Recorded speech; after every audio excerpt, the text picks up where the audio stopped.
Notre visite du Vieux-Québec commence par un cours d'histoire au sommet. Bonjour Simon. Bonjour, ça va bien? Ça va et vous? Oui. Alors expliquez-moi pourquoi c'est intéressant de prendre de la hauteur. Ici, c'est le lieu de la fondation de la ville de Québec. En 1608, Samuel de Champlain, un Français envoyé par le roi, s'arrête ici. Il va arrêter ici même pour fonder le poste de traite de fourrure, car où on est présentement, c'est l'endroit où le fleuve est le plus étroit. Alors, ça permet un meilleur contrôle du fleuve.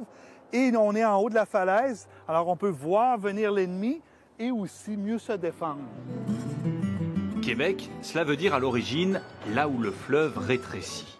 Un endroit stratégique très disputé pendant de nombreuses années entre Français et Anglais, d'où la présence de ces fortifications. Québec est la seule ville qui a sauvegardé ses fortifications en Amérique du Nord et c'est ainsi qu'on a été reconnu par l'UNESCO comme une ville du patrimoine mondial.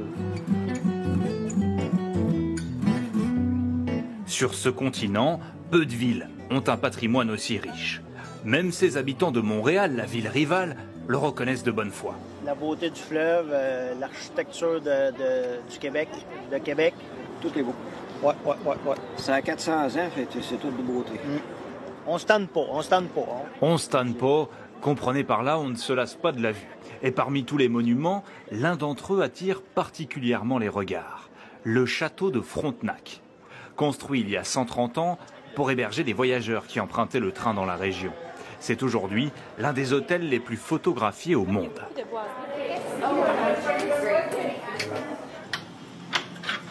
Un palace. Donc, bienvenue dans la suite Churchill. Où vous aurez peut-être la chance de croiser certaines figures historiques. Enfin, leur clone. Surprenant. Bonjour. Bienvenue dans la suite Churchill. Ici, on a le grand salon. L'ancien Premier ministre anglais a séjourné à Frontenac pendant la Seconde Guerre mondiale. Et un peu plus bas dans l'hôtel, en compagnie des dirigeants américains et canadiens, Churchill a préparé dans cette pièce le débarquement en Normandie. Le plan a même été oublié sur les lieux. C'est un employé du château qui l'a retrouvé et qui l'a amené aux militaires. De nombreuses personnalités ont séjourné à Frontenac. Plus récemment, une très grande chanteuse québécoise a conquis l'un de ses premiers publics dans cette salle de bal du château. Céline Dion, qu'on aime, qui est connue partout dans le monde aujourd'hui, a performé ici même dans la salle de bal devant des producteurs qui ont propulsé sa carrière à l'international. Quittons le château et poursuivons notre visite de la ville. Une petite musique attise notre curiosité. Cette fois, ce n'est pas Céline Dion. Nous voici dans la cathédrale de la Sainte Trinité, officieusement l'un des lieux les plus hantés de la capitale. On raconte que l'orgue jouerait parfois de la musique sans que personne n'y soit assis. Mais aujourd'hui, l'organiste était bien de chair et d'os.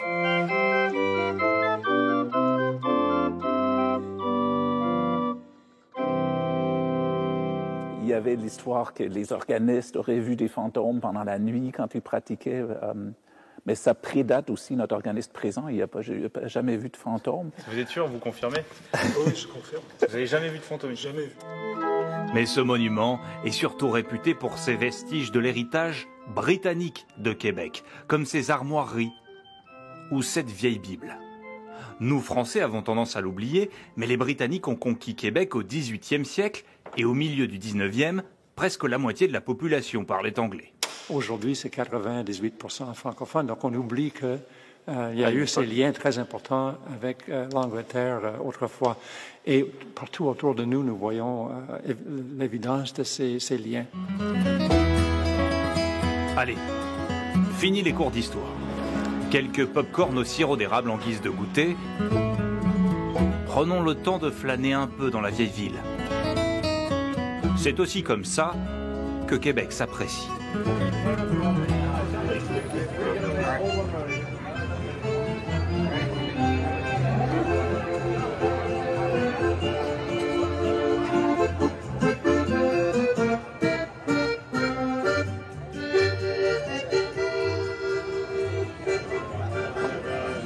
On achète une chemise comme ça.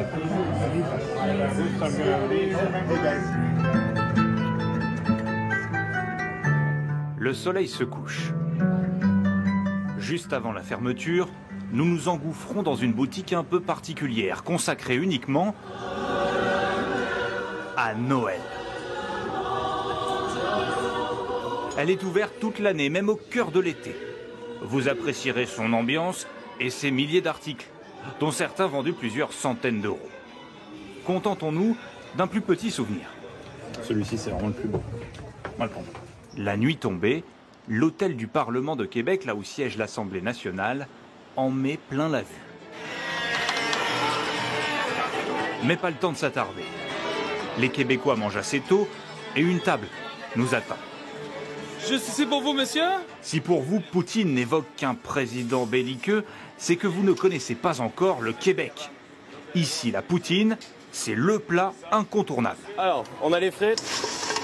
Ici, fromage en grains. Il y a un deuxième nom, c'est le fromage squeak squeak. C'est son bruit qu'il fait en bouche. On va avoir la sauce poutine, un fond de bœuf qui est réduit énormément. Bacon fumé au bois d'érable, puis cuit dans le sirop d'érable. Ça, voilà, ça c'est une poutine. Et voilà les poutines. Un plat copieux dans une ambiance musicale typique. La journée ne pouvait pas mieux finir. J'ai toujours rêvé de manger de la poutine en écoutant Céline Dion. Et pour information, le fromage fait vraiment chouic chouic.